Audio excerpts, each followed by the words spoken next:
तो अब हम देखते हैं कि साको का घर लकड़ी से बना हुआ था। साथ ही यूजी के कई दिन वहाँ बहुत ही बेरंग से बीत जाते हैं। अब कुछ दिन बाद वहाँ जेबी आती है जो कि साको की दोस्त थी, साथ ही वो वहाँ की को वर्कर भी थी। अब साको और जेबी यूजी को नहलाने का फैसला करते हैं, पर वो देखते हैं कि उसकी बॉडी पर कई चोट और घावों के निशान है।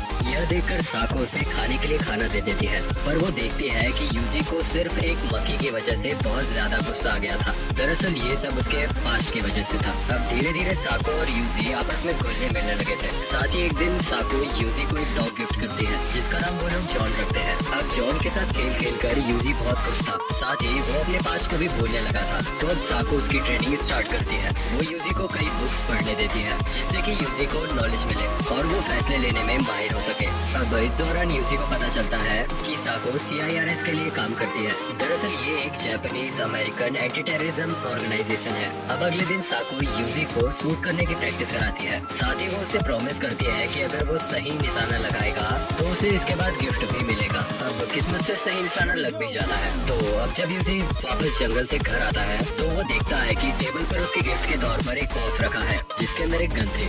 अब इससे वो बहुत ज्यादा ही एक्साइटेड हो जाता है, पर जब वो उससे एक हिरण को मारने वाला था तब उससे अपना पास्ट याद आने लगता है, जिस वजह से वो उसे नहीं मार पाता। साथ ही साको भी मान लेती है कि अभी ये छोटा बच्चा ही है। पर अगले दिन जब यूजी घर आता है तो उसे जॉन के भौंकने की आवाज सुनाई देती है। अब पहले तो उसे लगता है कि शायद साको जॉन के साथ खेल रही होगी, पर ऐसा नहीं था। जब वो वहाँ जाता है तो देखता है कि वहाँ एक बहुत ही बड़ा भालू था जिसने सामने की दीवार तोड़ दी थी। अब यूजी अपनी नई गन उठाता है और सीधे उस भालू की तरफ तान देता है, पर अब उसके मुंह में जॉन दिखता है जो कि मर चुका था। ये देख यूजी घुटने के बल गिर जाता है। साथ ही वो भालू भी वहाँ से जाने लगता है, पर अब यूजी खड़ा होता है और उस भालू का पीछा करता है। वो जॉन को वापस लाना चाहता था क्योंकि अब जॉन उसकी फैमिली का हिस्सा था। अब जॉन के खून से बने निशानों का पीछा करते करते जैसे ही वो भालू उसे देखता है तो वो सीधा उसकी तरफ अपनी गन पॉइंट कर लेता है। लेकिन तभी बर्फ के फिसलने से वो भी फिसल जाता है और गोली दूसरी तरफ चल जाती है। पर अब इससे भालू ने भी उसे नोटिस कर लिया था, तो अब वो भालू उस पर अटैक करने आगे बढ़ता है। लेकिन अभी भी यूजी के पास एक चाकू था जिसे वो अब बाहर निकाल लेता है, पर वो भालू उसके चाकू को दूर फेंक देता है। अब भालू को इतने नजदीक से देखकर यूजी बहुत डर गया था। साथ ही उसके मन में ये बार बार आ रहा था कि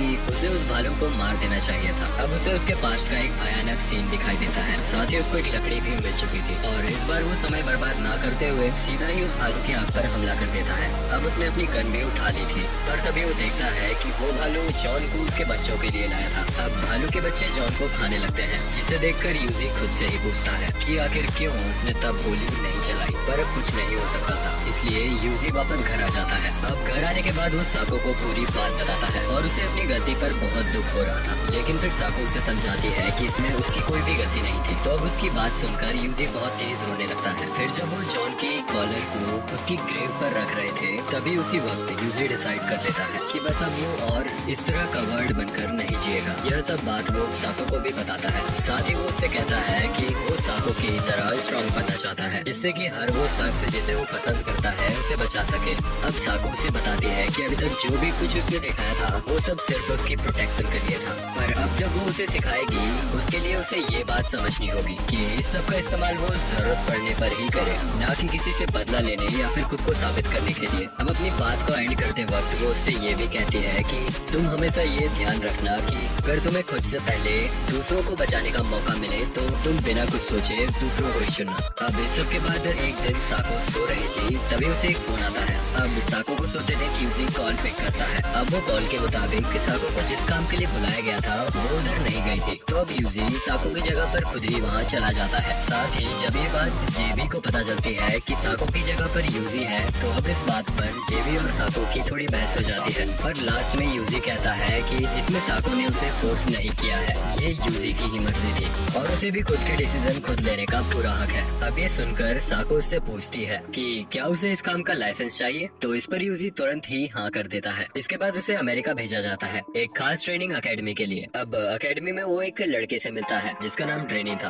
अब किस्मत से कुछ ही टाइम में वो एक दूसरे के बेस्ट फ्रेंड बन जाते हैं। अब इसके बाद वो वहाँ एक लड़की से भी मिलता है जिसका नाम एग्नेस था और वो उनकी ट्रेनिंग की इंचार्ज थी। वैसे तो वो बहुत स्ट्रिक्ट थी, पर जब उसे पता चलता है कि यूजी साको का स्टूडेंट है तो अब यूजी को उसकी तरफ से स्पेशल ट्रीटमेंट मिलता है। लेकिन ट्रेनिंग के दिन उसका एक भी निशाना टारगेट पर नहीं लगता। पर जब इस बारे में अपर लेवल के ऑफिसर से उसकी बात चल रही थी, जेनिस ये कहकर यूजी को बचाती है कि यूजी के पास एक खास तरह का मार्कमैनशिप टैलेंट है। तो अब उसे एक कॉम्बैट मिशन के लिए चुना जाता है, जहाँ उसके साथ ड्रेनी, मिली और रॉबर्ट तीनों थे। अब चलते हुए ड्रेनी को एक बड़ी सी बर्ड दिखती है जो कि उनके खाने के लिए अच्छी थी। तो यूजी को ही उसे मारना था। अब वैसे तो यूजी आराम से उसे मार देता है, पर फिर उसे उल्टी आना स्टार्ट हो जाती है। साथ ही उसे ऐसा लगता था कि अब वो ऐसे ही किसी को मार सकता है, पर वो बिल्कुल गलत था। तो अब एक रात को जब वो सभी रेस्ट कर रहे थे, तभी यूजी को पता लगता है कि एनिमीज उनके तरफ ही बढ़ रहे हैं। तो अब वो सब छुपकर अटैक करने का ट्राई करते हैं।